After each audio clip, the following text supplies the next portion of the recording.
오늘도 너무나 보고 싶었던 우리 주하나 성도님들 함께 만나서 예배할 수 있어서 너무나 기쁘고 반갑고 좋습니다. 2013년경에 제가 뉴저지에서 공부를 하고 있을 때 이제 LA 쪽으로 수업을 들으러 온 적이 있었습니다. 그 당시에 인디언 레저베이션을 탐방하는 이런 수업이었는데요. 그때 수업을 이끌어 주셨던 교수님께서 아량을 베풀어 주셔서 하루를 자유 시간을 보낼 수 있게 해주셨습니다. 그때 저와 제 친구들은 LA에 있는 한인타운을 방문을 했는데요. 그 당시에 뉴저지에서 볼 수 없었던 수많은 이 한인마트와 음식점이 너무 좋아 보였습니다. 그리고 그 당시에 그 한 레스토랑에서 특가로 4.99불에 설렁탕을 팔고 있었습니다. 놀라운 가격, 상상할 수 없는 놀라운 가격에 깜짝 놀랐고, 그보다 더 놀라운 것은 맛이었습니다. 너무 맛있더라고요, 설렁탕이. 자, 그렇게 맛있게 먹고 있는데 함께 설렁탕을 먹고 있는 미국 친구의 얼굴이 별로 좋아 보이지 않는 것입니다. 그래서 왜 이렇게 맛이 없게 먹고 있나 하고 그 설렁탕을 살짝 먹어봤더니 이 친구가 소금을 넣는 것입니다. 그래서 제가 완벽한 양의 최고의 비율의 그 소금을 딱 넣어줘서 만들어 주었더니 정말 순식간에 그 설렁탕 한 그릇을 뚝딱 비웠습니다.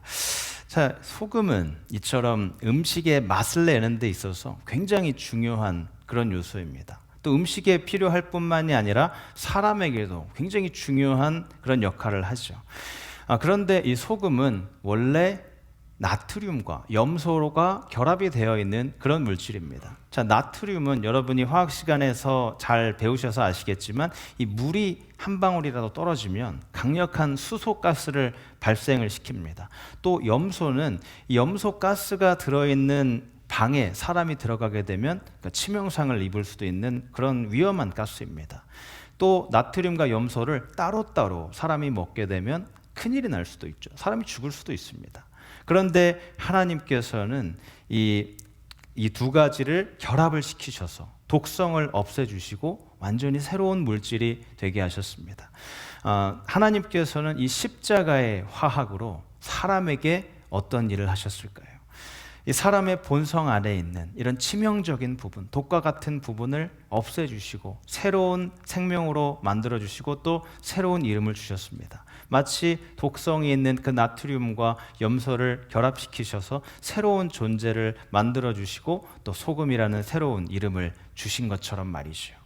자, 예수님께서 오늘 본문에 너희는 세상의 소금이라고 말씀을 하셨습니다. 오늘 소금 같은 하나님의 자녀라는 주제로 여러분과 함께 은혜의 말씀을 나누려고 합니다. 그런데 왜 예수님께서는 믿음으로 살아가는 사람들에게 소금이라고 부르셨을까요? 자, 소금은 우리 시대에도 굉장히 중요하지만 예수님께서 살아가셨던 그 시대에 훨씬 더 중요했습니다. 그때 당시에는 이 순수한 소금이 금보다도 비쌌습니다.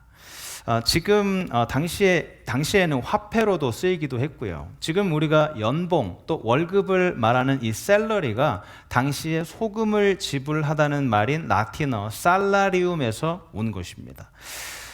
이처럼 로마 제국의 병사들과 또 로마 제국에서 일을 했던 사람들은 소금으로 월급을 받았습니다. 이렇게 화폐로서 기능이 있고요. 또 소금은 또 다른 역할이 있습니다. 바로 맛을 내는 역할이죠. 아까 죽어가는 제 친구의 얼굴을 살릴 수 있었던 그 소금의 역할을 할 수 있는 것이 바로 이 소금의 역할이죠. 자, 욥기에서 이 질문을 하고 있습니다. 싱거운 것을 소금 없이 먹을 수 있겠느냐? 자, 이 질문의 대답이 무엇이죠? 당연히 아니요입니다.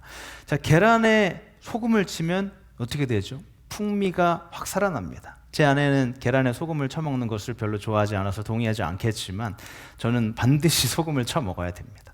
자, 이처럼 이렇게 소금을 치면 완전히 맛이 달라지죠. 이렇게 기독교에는 세상의 맛을 더하고 또 사회와 사람들의 삶에 풍미를 더해주는 이런 역할을 해야 하는 것입니다. 또 미국과 이 한국에 많은 사람들이 있는데 많은 사람들이 굉장히 무미 건조한 삶을 살고 있습니다. 무미, 즉 맛이 없는 삶을 산다는 이야기죠. 많은 사람들이 일상을 공유하는 페이스북이나 인스타그램을 하고 있는데 다 그런 것은 아니지만 몇몇 사람들은 이렇게 명품을 걸치고 시선을 사로잡는 옷이나 가방이나 자동차 사진을 올리면서 자신을 드러내려고 합니다. 자, 그렇게 SNS 상에서는 굉장히 활발하게 살아가는데 실제 삶은 굉장히 공허하고 기쁨도 없고 소망이 없는 것처럼 살아가고 있습니다. 자, 이런 것이 바로 맛이 없는 삶을 살고 있는 것입니다. 자, 무미건조한 삶이 또 다른 무미건조한 삶을 계속해서 만들어내는 것이죠. 그런데 우리는 그리스도인으로서 이런 사람들과 달라야 합니다. 이 말씀을 예수님께서 골로새서에서 말씀을 하고 있습니다. 여러분의 말은 소금으로 맛을 내어 언제나 은혜가 넘쳐야 합니다. 자, 이 말씀처럼 그리스도인의 말에는 세상과 다른 생명력과 은혜의 맛이 있어야 합니다. 여러분, 어렸을 때 다들 학교에서 수업을 들으셨죠? 그 수업에 대한 어떤 기억을 가지고 계십니까? 수업이 혹시 재미있으셨던 분이 있으십니까? 다들 얼굴에서 보면 알 수 있듯이 수업이 그렇게 재미있지 않았습니다. 자, 수업이 굉장히 지루하고 졸릴 때가 많았는데 왜 그랬을까요? 자, 물론 이 학생으로서 스트레스도 많고 또 공부도 많이 해야 되고 밤에 잠도 잘 못 자서 피곤해서 그렇게 졸립고 지루할 수 있었지만 또 다른 이유는 바로 가르치는 선생님이 그 수업을 굉장히 지루해 했기 때문일 것입니다. 제가 초등학교 때 국사 수업을 들었는데요. 그 수업 때 기억나는 것은 오직 한 가지입니다. 글쓰기 연습이었습니다. 이 수업 시간이 40분이었는데 그 중에 30분을 선생님이 시작하면서부터 30분 동안 칠판에다가 자신이 수업할 내용을 계속 적습니다. 30분 동안 적으면 저희는 그 수업 내용을 받아 적기에 굉장히 바쁩니다. 그렇게 30분 동안 쓰고 난 다음에 10분 동안 자신이 읽은 내용을 그대로 그냥 읽어주고 수업이 끝이 납니다.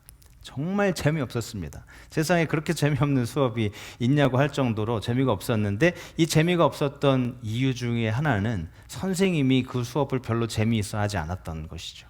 자, 그런데 중학교로 넘어와서 제가 국사 수업을 듣는데 이 국사 선생님은 완전히 신세계 수업을 했습니다. 마치 이 학생들을 몰입시킬 수 있는 능력이 아주 탁월했는데요. 마치 수업할 때 제가 그 시대에 들어가 있는 듯한 그런 느낌을 받았습니다. 그래서 만약에 이제 우리나라가 전쟁에서 승리를 하면 제가 전쟁에서 승리한 것처럼 기쁘고요. 또 전쟁에서 패배를 하면 제가 마치 패배한 것처럼 너무나 마음이 아픈 그런 능력을 가지고 있는 아주 탁월한 선생님이었습니다. 자, 이 중학교 국사 선생님처럼 우리의 말과 삶에 이런 열정이 있어야 합니다. 하나님의 자녀들은 반드시 이 소금과 같은 역할, 세상에 은혜의 맛을 더해주는 그런 역할을 해야 하는 것입니다.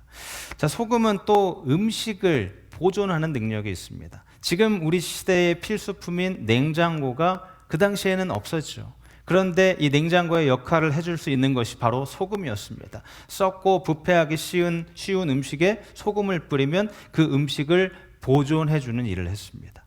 자, 또 소금은 상처를 치유하는 데 사용이 되기도 했습니다.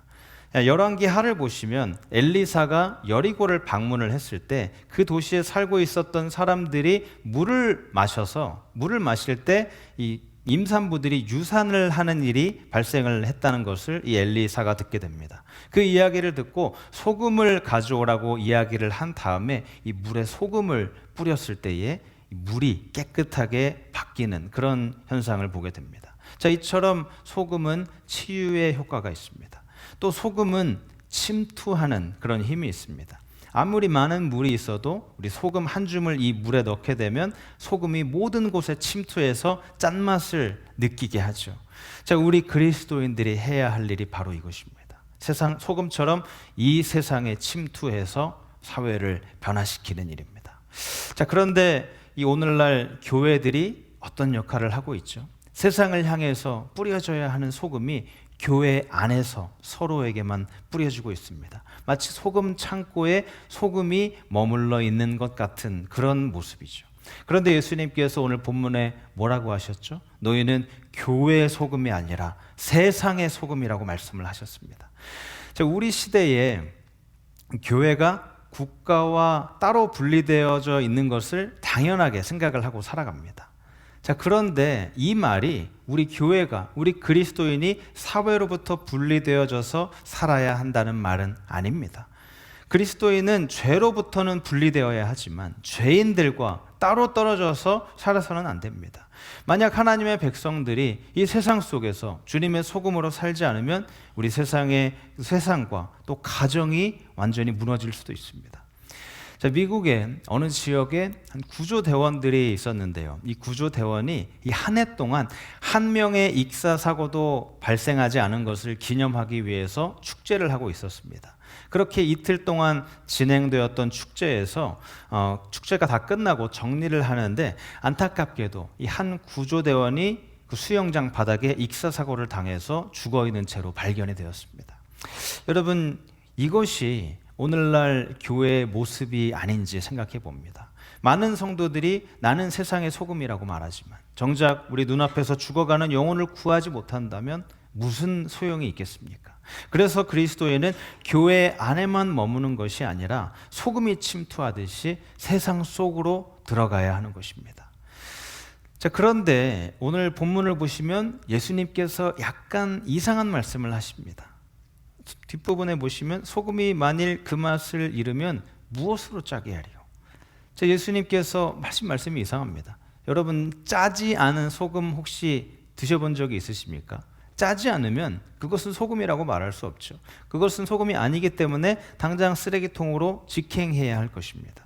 자, 그렇다면 예수님께서 하신 이 말씀은 도대체 무슨 뜻일까요? 자, 이것은 예수님께서 사셨던 당시 고대 시대의 소금이 무엇인지를 알면 이해할 수 있습니다. 자, 신약 시대의 소금은 대부분 이 사해에서 얻었죠. 이 사해는 지구상에서 가장 높은 농도의 소금을 가지고 있는 곳입니다. 사해 바닷물이 햇빛을 받으면 물이 증발하면서 소금과 함께 각종 광물들이 여기에 남게 됩니다. 그런데 이렇게 얻게 된 소금은 이미 불순물이 섞여 있는 상태이기 때문에 우리가 도저히 먹을 수가 없습니다. 너무 짜서 그대로 먹으면 건강에 좋지 않다고 합니다. 이 사해를 방문했던 목사님들의 증언에 따르면 이 사해로 만든 사해에서 그냥 바로 얻게 된 소금을 살짝 입에 대보았는데 이것은 소금이 아니라 너무 쓰다고 합니다. 전혀 짠맛은 없고 오히려 쓰기만 하다고 합니다. 이 소금이긴 하지만 원래 소금이 가졌던 특성, 이 순수함은 다 사라지고 불순물과 화학 성분만 남은 것이죠. 이런 소금은 소금으로서 전혀 가치가 없습니다. 예수님께서 말씀하신 맛 잃은 소금이 바로 이 소금을 말하는 것입니다. 자, 이런 소금이 사용될 수 있는 유일한 방법이 있는데요. 바로 길 위에 뿌려지는 것입니다. 이런 소금이 길 위에 뿌려진 다음에 이 소금이 습기를 먹게 되면 점점 굳어지고 딱딱해져서 사람들이 걸어 다닐 수 있는 길을 만드는 것이죠. 또 농도가 굉장히 진하기 때문에 풀과 잡초를 전혀 자랄 수 없게 만듭니다. 사람들이 걷고 밟고 다니기에 아주 좋은 땅이 됩니다. 예수님께서 말씀하신 것이 바로 이 상황입니다. 소금이 만일 그 맛을 잃으면 후에 아무 쓸데없어 다만 밖에 버려져 사람에게 밟힐 뿐이다. 여러분, 이런 일이 오늘 교회와 성도들에게 일어나고 있지 않습니까? 이 교회와 성도들이 세상 사람들에게 밟히고 있습니다. 세상은 더 이상 우리 교회와 그리스도인을 존중하지 않습니다. 물론 세상이 우리 교회와 또 그리스도인을 사랑해야 할 필요는 없죠. 예수님께서도 이것을 경고하셨습니다. 누가복음 6장에 모든 사람이 너희를 칭찬하면 화가 있다고 말씀을 하셨죠. 자, 그런데 문제는 우리를 사랑하거나 우리를 칭찬하는 그런 것은 바라지도 않는데 세상이 우리를 아예 존중하지 않는다는 것입니다. 그 이유가 무엇일까요? 우리 그리스도인이 맛 잃은 소금이 되었기 때문입니다. 소금의 맛을 잃은 교회는 더 이상 가치 있는 존재로 인정받지 못하고 결국 이렇게 사람들의 발 아래에 밟힐 수밖에 없게 되는 것입니다. 자, 이런 시대 속에서 우리 그리스도인은 어떻게 반응을 해야 할까요? 자, 2024년 통계를 보시면 한국의 개신교인이 25% 정도 된다고 합니다. 그런데 당신이 믿는 종교가 무엇이냐고 물었을 때 개신교라고 대답을 했을 뿐이지 매주 교회에 나가는 그런 진정한 성도는 한 10%에서 15%밖에 되지 않는다고 합니다. 자, 미국도 마찬가지로 2024년에 기독교인이 60%라고 대답을 했는데 그것도 설문조사에서 자신이 기독교인이라고 말했을 뿐이지 실제로 매주 교회에 나가는 사람은 25% 정도밖에 되지 않는다고 합니다. 자, 그런데 이 미국 전체 인구 중에 25% 굉장히 많은 숫자죠. 한국 전체 인구 중에서도 뭐 10에서 15% 퍼센티지로는 작다고 하지만 굉장히 많은 숫자입니다. 자, 그런데 이렇게 그리스도인이 많은데 미국과 한국을 보시면 어떠십니까? 세상이 더 좋고 아름답게 변화된 것 같으십니까? 한편으로는 좋아졌다고 할 수 있습니다. 휴대폰이나 자동차, 가전제품, 이 과학기술이 발전해서 우리가 살아가기에 너무 좋은 세상이 되었죠. 그런데 이 세상을 조금 더 자세히 우리가 들여다보면 이 세상은 굉장히 썩어 있고 또 부패하고 악한 것을 볼 수 있습니다. 계속해서 들려오는 이 살인사건, 또 총기 사고, 그리고 얼마 전에 한국의 뉴스에서 나왔던 아버지가 총기를 만들어서 그렇게 아들을 쏴 죽였던 사건이 일어났고요. 또 갑자기 무작위로 흉기를 휘두르는 그런 묻지마 살인 사건, 또 헤어진 연인을 스토킹하고 폭행하고 심지어 살인까지 하는 데이트 폭력이 있습니다. 또 정치에는 얼마나 부정부패가 많이 있습니까? 자, 이처럼 이 세상이 타락했다는 증거는 너무나 많습니다. 세상이 왜 이렇게 되었을까요? 자, 분명한 것은 예수님께서 너희는 세상의 소금이라고 하셨는데 우리가 세상의 소금으로서 이런 타락에 대한 책임이 있다는 것입니다. 자, 미국도 원래는 기독교 국가였지만 지금은 기독교 국가라고 말하기가 어렵죠. 1962년에 미국 대법원은 이제 학교에서 더 이상 기도를 할 수 없게 만들었습니다. 학생이 개인적으로 기도를 할 수는 있지만 이제 공식적으로 하나님을 인정하지 않는 분위기가 시작이 된 것이죠. 그리고 1980년에는 이제 학교에서 10계명을 걸어 놓을 수 없게 만들었습니다. 학생들이 그 10계명에 영향을 받을 수 있다는 이유에서였습니다. 살인하지 말라, 도둑질하지 말라, 이런 말에 영향을 받을 수 있다는 이유에서였습니다. 자, 하나님의 축복을 받은 나라라고 불리는 미국에서 이런 일이 일어났습니다. 자, 한국도 마찬가지입니다. 굉장히 많은 숫자의 한국 그 교인이 있다고 하더라도 세상은 점점 더 흉악해져 가고 있습니다. 중학교, 고등학교에서는 학교 폭력, 인터넷 중독, 왕따가 심각하고요. 그리고 가정은 또한 이 출산율이 세계 최저가 되었고요. 또 부모와 자녀 사이의 갈등은 날이 갈수록 심각해져 가고 있습니다.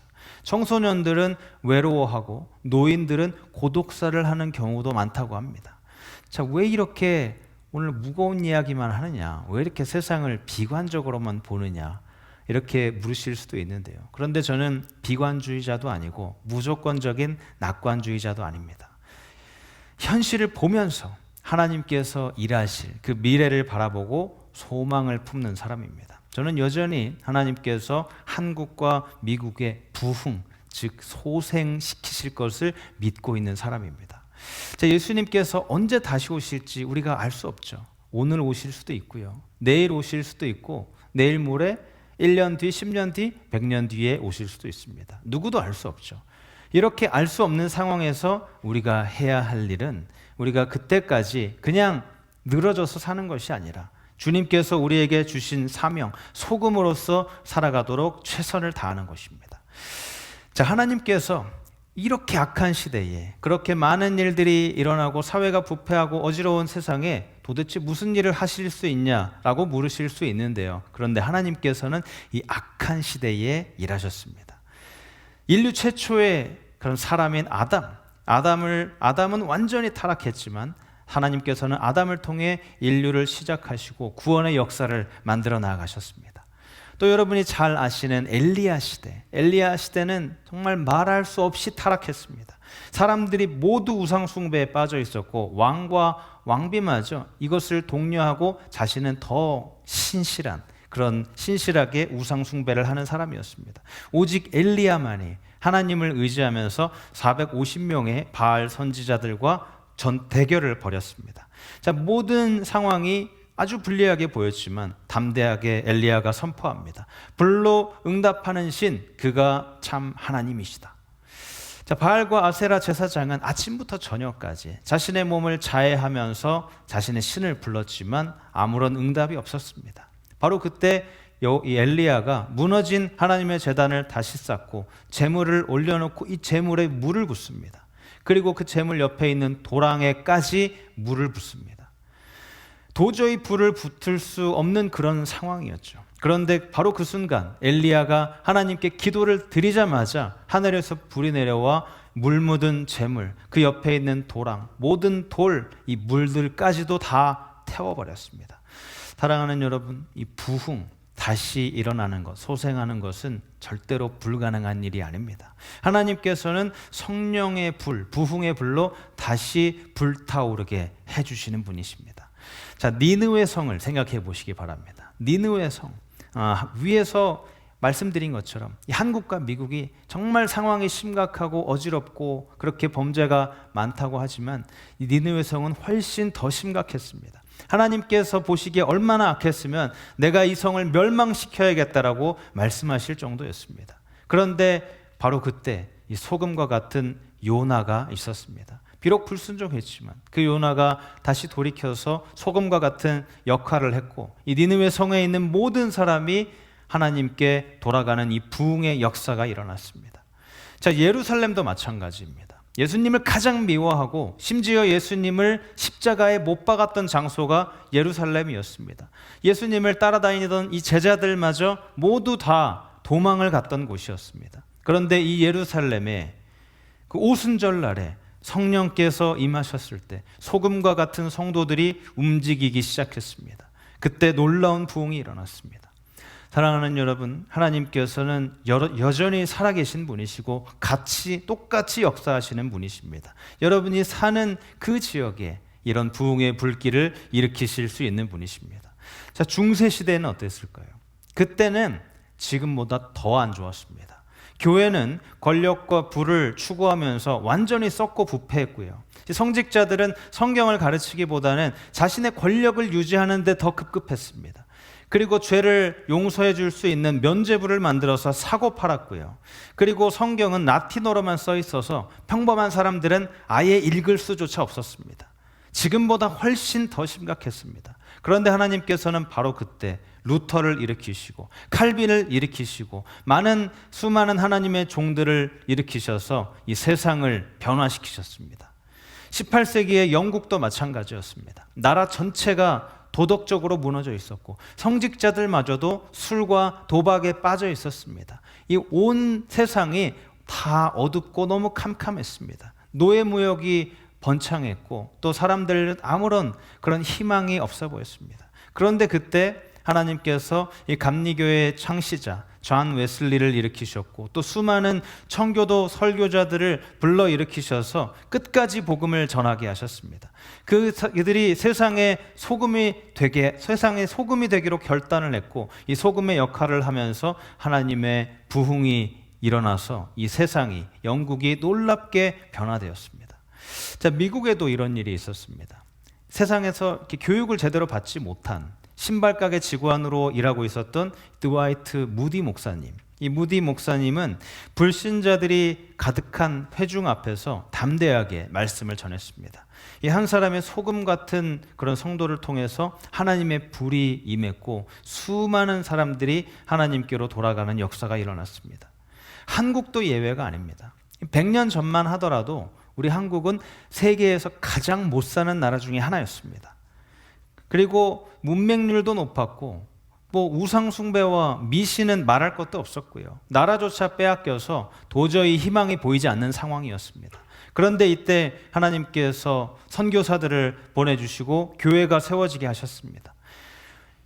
1907년에 평양 대부흥 운동을 통해서 수많은 사람들이 회개하고 성령의 불을 받았습니다. 이 부흥의 불길이 한국 전역으로 퍼져나갔고 그 결과 이 한국 교회는 세계에서 전혀 역사에서 찾아볼 수 없는 그 놀라운 성장을 경험하게 됩니다. 여러분, 이 부흥은 불가능한 것이 아닙니다. 미국과 한국 여전히 늦지 않았습니다. 여전히 가정에 죄가 있고 사회에도 죄가 있고 또 교회에도 죄가 있습니다. 그런데 성경은 로마서에서 이렇게 말합니다. 죄가 더한 곳에 은혜가 더욱 넘쳤다. 자, 문제는 하나님이 아니라 우리 그리스도인입니다. 하나님께서는 오늘도 역대하의 말씀처럼 우리 안에서 역사하시고 일하시는 분이십니다. 우리 역대하 7장 14절의 말씀을 한 목소리로 읽겠습니다. 시작. 내 이름으로 일컫는 내 백성이 그들의 악한 길에서 떠나 스스로 낮추고 기도하여 내 얼굴을 찾으면 내가 하늘에서 듣고 그들의 죄를 사하고 그들의 땅을 고칠지라. 아멘. 사랑하는 여러분, 하나님께서 말씀하신 것처럼 우리의 땅을 고쳐주시고 부흥을 일으켜 주실 것을 기대하고 기도하면서 소금의 역할을 감당하는 모든 분들이 되시기를 주님의 이름으로 축복합니다. 자, 그렇다면 어떻게 우리가 이 소금의 역할, 이것을 감당할 수 있을까요? 마태복음 5장 뒤편에 보시면 예수님께서 하나님께서 온전하신 것 같이 너희도 온전하라고 말씀을 하십니다. 여러분에게 제가 여러 번 말씀드렸듯이 이 온전하다는 말은 완벽하다는 뜻이 아닙니다. 온전하다, 즉 세상과 다르고 구별되었다는 말입니다. 자, 그 말처럼 우리 그리스도인이 이 세상과 다르고 거룩하게 구별이 되었다는 말이죠. 자, 사람들은 이 크리스천이 자신들과 타협해서 같이 똑같이 노는 것을 좋아하는 것처럼 보입니다. 자, 우리 같이 술도 마시고 도박도 하면서 즐겁게 재밌게 놀자. 그러면 나는 크리스천이니까 그런 거 할 수 없어 라고 말을 하면 아니, 한 번쯤은 괜찮아, 한 번쯤은 하나님도 용서해 주실 거야, 이렇게 말하면서 계속 이야기를 권면을 합니다. 그때 이 사람은 한 번쯤은 괜찮겠지 라고 하면서 이 사람들과 같이 놀 때에 이 세상 사람들은 그때 같이 즐겁게 놀고 또 즐기고 재미있어 합니다. 자, 그런데 시간이 지나고 돌아서면서 저 사람은 가짜다, 이렇게 이야기를 합니다. 겉으로는 좋아하는 것처럼 보이지만 실제로는 우리 그리스도인들이 자신과 똑같은 모습으로 살아가는 것을 보고 싶어 하지 않습니다. 자, 이전에 술을 굉장히 좋아하는 사람이 있었습니다. 왜 그렇게 술을 많이 마시냐고 물었는데 이런 말을 합니다. 아니, 내 친구들이 술을 많이 마시는 친구들이 있는데 이 친구들을 전도하기 위해서 내가 술을 마실 수밖에 없다. 그런데 10년이 지난 지금까지 한 명의 친구도 전도하지 못했습니다. 자, 우리는 이 세상 사람들이 쓰는 방법을 똑같이 사용하고 세상 사람들과 똑같은 일을 하면서 소금의 역할을 감당할 수가 없습니다. 우리는 짜고 달라야 합니다. 다르게 살면 그 당시에는 우리를 비난하고 뭐라고 할 수 있지만 돌아서서는 저 사람은 진짜다 라고 이야기를 합니다. 오늘 예수님께서 여러분을 향해서 세상의 소금이라고 말씀하셨습니다. 앞으로 소금이 될 것이다 라고 말씀하시지 않고 이미 여러분이 소금이라고 말씀을 하셨습니다.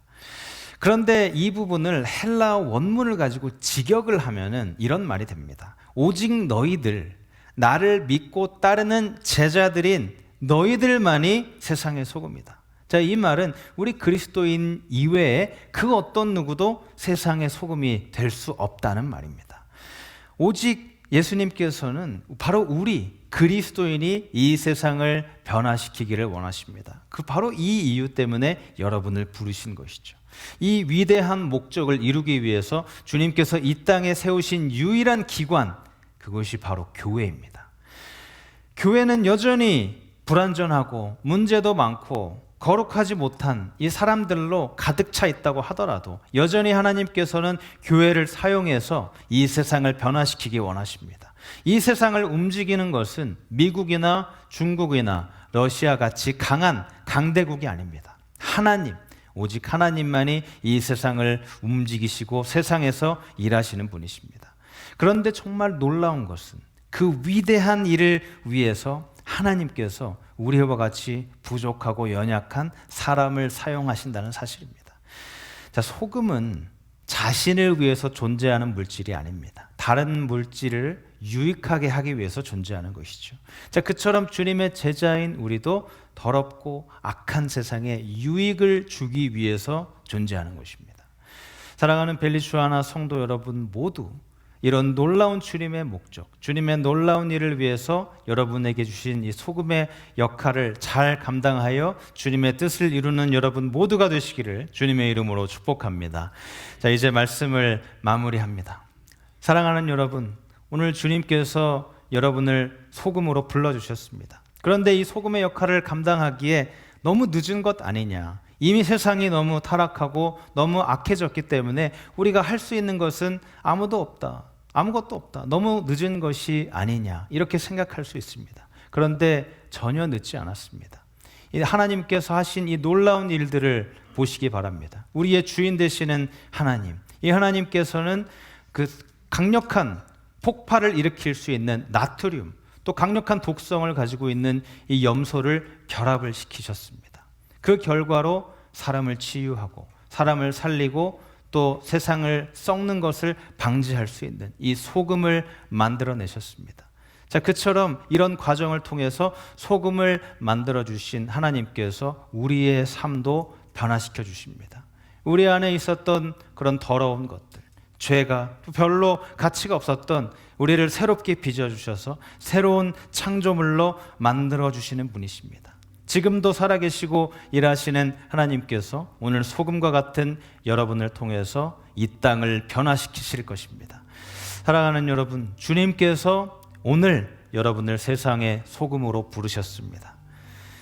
그 부르심에 응답하며 담대하게 나아가 여러분의 가정, 또 우리 교회, 여러분이 속한 세상을 변화시키고 그 맛과 생명을 더하며 부흥을 일으킬 수 있는 그런 귀한 사명을 감당하는 여러분 모두가 되시기를 주님의 이름으로 축복합니다.